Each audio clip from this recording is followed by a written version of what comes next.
You are. Welcome everybody to HUAA Nation, Howard University. We are doing this extraordinary interview in partnership with the DuSable Museum of African American History, which is located in Chicago.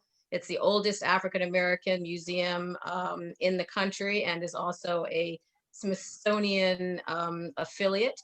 My name is Seanne Murray, and I'm the founder of Attain 9 Global and the creator of Chicago 1919. And the DuSable Museum is the historical consultant on that film. And today we are here with great honor and pleasure to, I want to say announce, but I know it's already been announced, but I'm just going to take a little bit of that to announce and talk about and encourage everyone to go see Nate Parker's new film, American Skin. And we have with us Keith David, who is a three-time Emmy Award winner, Tony nominee, recently in Greenleaf, I'm sorry, and a Juilliard trained actor. We have Dr. Dulaney, who is the Director of Education at the Double Museum. And we have Dr. Greg Carr, who is a profoundly well-known professor at Howard University and who is one of the foremost leaders in African American studies. And so what we want to do here is actually go into, and Nate, I'll let you lead this, go into a little bit of kind of the historical backdrop to American Skin and how you use that in your development of the film and what you were trying to bring home from a historical perspective right now. Well, first off, thank you for having me. There's no better place to be than a student than in the presence of educators that look like me, that have dedicated their life's work to moving us forward. So I'm in honor and awe of you guys. And, my small contribution is just a small contribution in the face of the work you all do every single day. So I appreciate you and honor you for that. As for the film, one, thank you for engaging and watching it. So often we talk about the fractured relationship between our people and law enforcement, but we do so in a vacuum. We don't have a historical context. Most people don't know the conditions through which law enforcement were developed, and they don't know when our bodies started being policed by these members of society. They also don't know the socioeconomic status of the very first police officers. All of these things, I believe, contribute to the brokenness that is affecting us now, the trauma and generational trauma that we've inherited and that we're fighting through. So in making American Skin, and in some ways, the birth of a nation, if you remember the scene where we had the patty rollers on the street, I really wanted to introduce this idea of patrolling the block. That is not a new thing to have these police officers riding around the plantation, making sure people who look like us don't leave, making sure property is contained on a landmass. So obviously, I transitioned that into this conversation around American Skin to really get into the psyche around what it means to be a citizen growing up in this type of duress, where you have to speak to your children about survival in a way that traumatizes them as the words are coming out of your mouth. I spoke to you, Sean, and Keith, about how my nephew, I got custody of him when he was in the 8th grade and put him in a very, affluent school, and only to realize I'd taken him out of the frying pan and put him into the fire. Because when Michael Brown got killed, he came to ask me, well, what do I do if I get pulled over on my bike? How do I respond to the police? And my answer was so unsatisfactory that I felt embarrassed. I said, oh, well, make sure you call me because I can show up. Wait, don't call me. Don't grab your phone. Just put your hands up, slow down, make eye contact so they can see your humanity, see your baby face as an 8th grader, and see that even though you're 6 feet tall and dark skinned, that you can smile, that you're not a threat, no sudden moves. And it just realized that I was further traumatizing him. And it made me think about Dr. Joy DeGraw's book when she talks about post-traumatic slave syndrome and how on the plantation, specifically Black women more often than not had to prepare their daughters and their sons for the type of dehumanizing process that they would have to go on the plantation. You know, they'd have to tell their daughters or something, oh, she's shiftless, she's dumb, she don't know nothing, she's, so she wouldn't be attractive to the overseer or the master, these type. And I think that there's a connection. And here I am all these years later telling my nephew that these people who I pay taxes for them to exist and feed their families, how to dehumanize yourself so they don't see you as anything more aggressive than what you are. Do I still have you guys? So it's under that pretext that I started to write this film. I interviewed countless law officers, and it's interesting because nearly every officer said, I will speak with you in truth under the condition of anonymity. Not one said, use my name, because I stand by my tactics. I stand by not funny, it's horrible. Not one. They were like, look, you're not gonna say my name? Okay, right. What's your question? Right. And so the dialogue that you find in this film is from the mouth of some person that we've hired to protect us.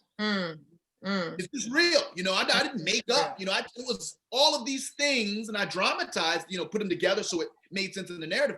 But everything you hear are the words of men and women from all culture, all color backgrounds in the system of policing, saying this, what do you mean? Of course we all profile, of course. Yeah, and you did that so well. I thought that, in fact, Keith and I were talking about that this morning, the way each character had their own identity as it related to what policing was and what being policed was. And some in surprising ways. You made it different for the woman, you made it different for the Hispanic guy. Each person was an individual representation. And I think that probably came through because of all these interviews that you did. And Dr. Carr, I know you saw the film. What were your thoughts about that? Thank you for the invitation, first of all, to be in this conversation. And, Brother David, I can't count the days I've had you on in the background, your voice in my ear with you narrating documentaries. I can quote them verbatim, particularly jazz. Charlie Parker set his bed ablaze. I'm like, it makes sense. I thank you for your life and career of work. But, but Brother Parker, as someone who had on my dissertation committee a very important Chicagoan, Jacob Carruthers, who was a student of James Farmer Sr., I think about the work that you even did in the Great Debaters, brother, and then what you've done for Wiley College and Forth, and then, of course, Birth of a Nation. That is a text that we teach. We show that film, the companion volume that you created, and all the literature around what happened in Southampton County. The books still continue to come out, so thank you for that. This film, I thought, was a brief. In a legal sense, I think. And, the best lawyers anticipate the arguments people will make against them and fold them into the arguments they make. And in frame after frame, every moment that came to mind, the initial encounter, the sources of inspiration, the way that the techniques for trying to de-escalate, the questions of gender, the ineffective counsel, all these things, all the arguments, you could see how you had workshopped this language, workshopped this, and taken away everything except the human experience. And I think it was that critique of institutions. Education, because I was in that first generation that was bust. So the whole question of, us being in the prisons, entertainment, the question of the supply metaphor. I mean, what happens when you come from a continent where literally it was about world trade, and the thing they wanted from Africa was human beings, as John Henry Clark used to say, and there was no exchange value. And from there all the way through cultural appropriation, every line, every scene in this film felt like a person working in a craft along the same arc of an August Wilson, someone who had an initial draft and then workshopped it and then workshopped it and then workshopped it and captured it. So I'll end with these initial comments by saying that, not only encouraging everyone to watch this film, but to watch understanding that what will be laid bare is our common humanity. That's right. And don't go in expecting answers, because frankly, we make the road by walking it, as Paulo Freire said. And without giving away any spoilers, I will ask a question that I hope we may get around to answering in a few minutes we have today. One, I hope that there is a director's cut, because I'm looking at the many possible ways this film could unfold. And I'm sure you shot a dozen or more of them, brother. And then the other one is, there's a line in there, you say, you know, this system affects us all, but we are just sit in the worst position to do anything about it. Yes. That speaks to the thing. When you come out of a film like this, you want to do something, and understand the individuals don't beat institutions. It has to be done collectively. So I want to thank you Yes. for this work. Yes. Yes. Wow. Thank you for that. Dr. Dulaney, Yeah. our other expert here. Well, I know you saw it, I believe, last night, and I would love to hear your thoughts and anything related to your historical interpretation of the film as well. Yeah, I sent you an email after that. I said, wow. Yes, Yeah. it was very moving. In fact, today I was on a call earlier with an organization that's doing work with the police force, Chicago Police Department, right? And they asked me to participate in training the police on community. And then on this call, they were saying they want to have a more positive image. And I was thinking, wow, they need to see that film, right? Everybody, I was thinking the way God works. Here's a film for you, bro. I'm going to send y'all this film. You see this film. Because it's amazing that I saw that film last night. Then a good friend of mine, a former colleague, I'm an African American Studies professor as well. And so one of my former colleagues had asked me to participate in the police thing. Then here at DuSable on Monday, we're having a deliberation where we're trying to come up with action items for the new presidential administration, right? For this Black Agenda points. So it all ties in. So last night, that film made me very emotional. Since Greg quoted the line, I was thinking, quote the line, I don't know. But I wrote down some lines, to hit Greg with later. But the line for me for the movie, and it's gonna make me cry to say it. I'm trying to get myself together before I say it. And I'm not gonna say who said it, but I ain't shit. Mm. My God. Mm. What? Mm. That moment, I was just like, oh my God, there's no better way to capture that feeling. Mm. There's no better way to capture the feeling, even when we're watching things on television, right? I don't care what you tell yourself, that's at the bottom of it. That's right.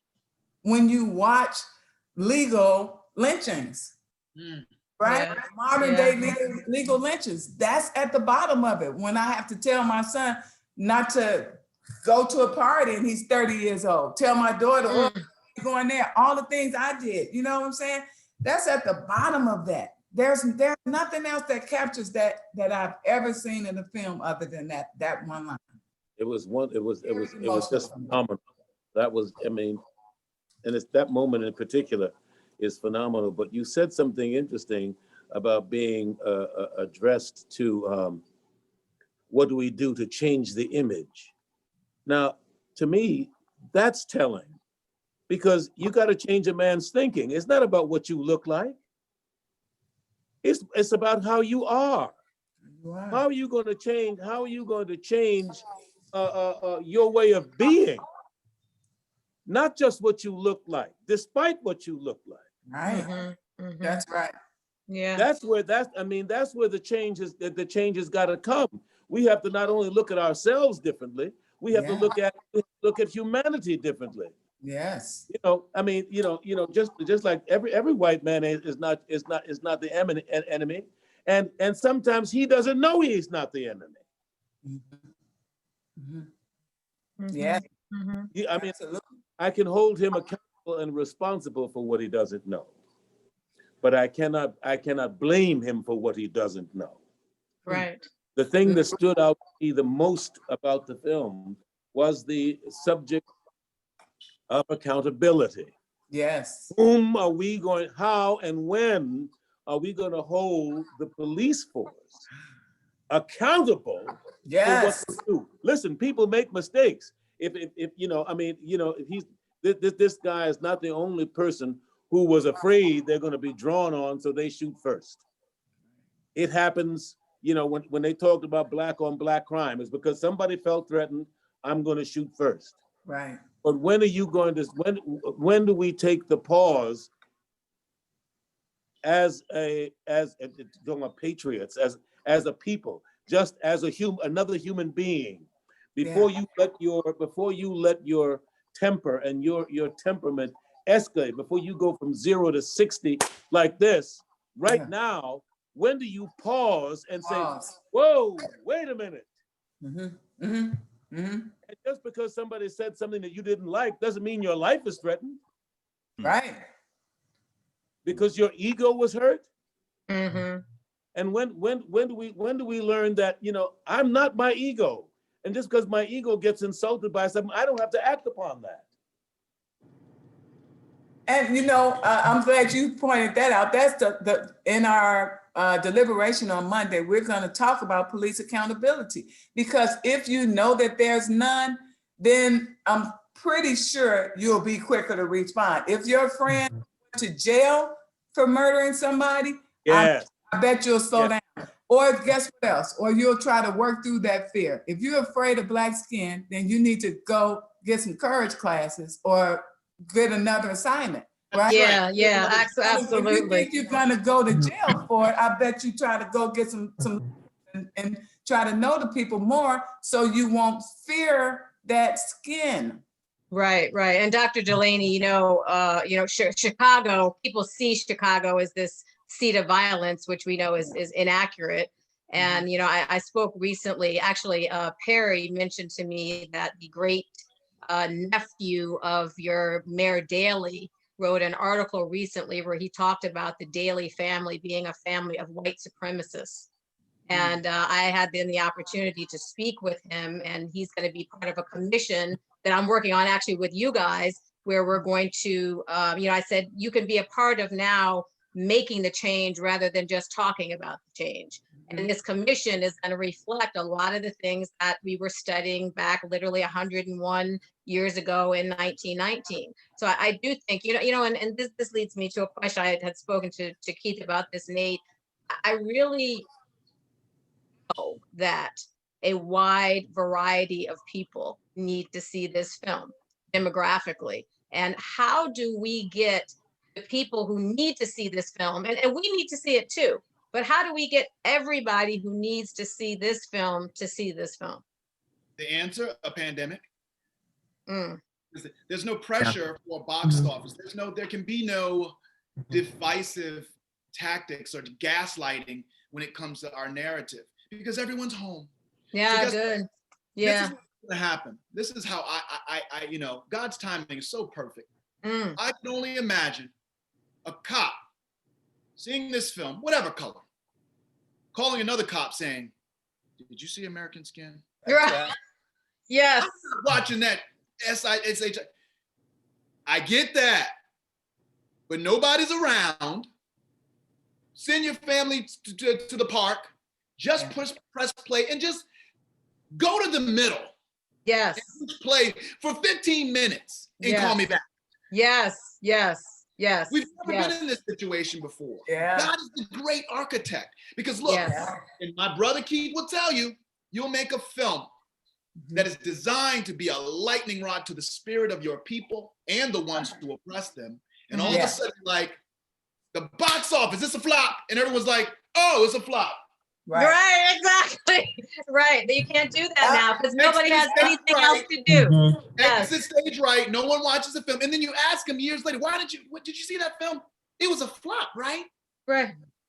It only happens to us in this way. How many times, Brother Keith, have you been a part of a project where it was hijacked by the very people, the very gatekeepers, dare I say, and I'm going to mince my words. God knows I don't want to be in trouble. But it gets hijacked by the very people that need it to go away. Yes. So their white supremacy and privilege can live another day. Yes. Well, that gets into a whole kettle of cats, a whole nother kettle of cats, because who is what happened to the real artistic critic who is going to talk about the nature of what you did. Now, it's not going to be for everybody. Right. You don't have but why do you have such an agenda where you can get it shut down so nobody else is going to look at it? Right. Said, kill it before it grows. Right. There is an attitude to catch it at the root before it grows and kill it. Why? Because you guys know no one willingly gives up privilege. Right. And privilege isn't bipartisan.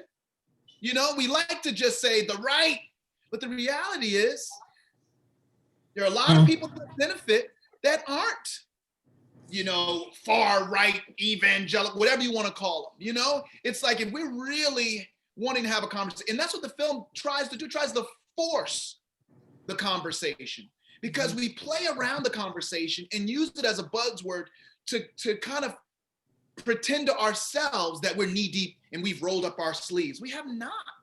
No, We just haven't. We talk about a conversation that just does not happen. A police showing up to a barbecue and cooking for some kids at a park with the cameras there is not the conversation. That's right. That's right. No, And you guys, we're gonna have to bring this to a close quickly, but I do wanna, I see, oh, I'm sorry. Keith, you want to say something? Just saying, it goes back to former administrations that when they had the World Conference on Racism and America didn't attend. 2001. Well, That's that's right. very telling. And then we have, You don't participate in the conversation, there can be no change. that's right. And Dr., I'm sorry, I don't want to say Dr. Perry Irmer, we see Yes. Perry on the screen. I want to say who she is. Perry is the CEO of the DuSable Museum of African American History in Chicago. And Perry, was there something that you wanted to add before we start to close it up?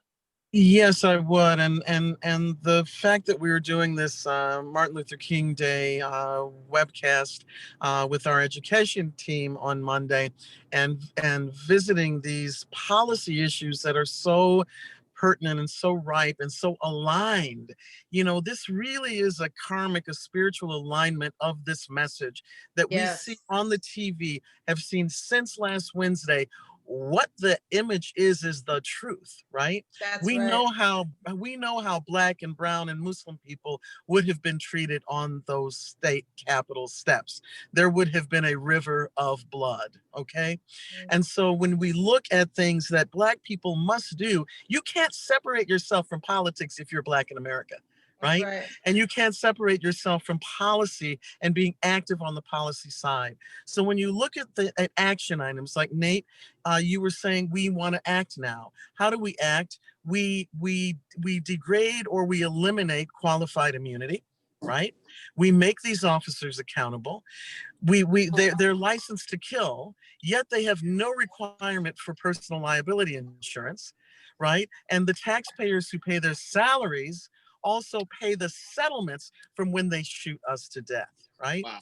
And so it's the taxpayers who need to stand up. It's the people who need to understand through the awareness of projects like what you're doing, work like we're doing at the DuSable, with films like Seanne's film, Chicago 1919, which is being made. That truth has to come out, that awareness has to be there. And I would dare say that there needs to be a mandatory screening of your film and films like it, just like we, for a time, were educating young police cadets on Black history at the DuSable Museum, right? So what is the cure to the racism and the intolerance and the bigotry is truth, and it's wisdom and education. And that is the same education and the same facts that have deliberately been distorted and withheld from people who then in turn are sent after us, not to protect and serve, but to control, intimidate, and undermine, right? Yes. And so these conversations are all of the same cloth. The policy activity, the political action and policy conversations that we must have, and we must have them with our own lawmakers, right? With our Black legislators, right? With our Black leaders, right? It cannot just be in the film industry. It cannot just be through museums or through a classroom. We've elected our representatives, right? To look out for us, just like those folks in the Capitol were looking out for their own, right? Thank you for that. Perry, I'm sorry to cut you off, Perry, but we have to close it up. I know. This is it's such a short time, and I'm so sorry that it's so brief. I wish it was much longer. I just want to Thank you. say, to our audience, you can all make a change. Everyone who is watching this can make a change. You can actually go out and create.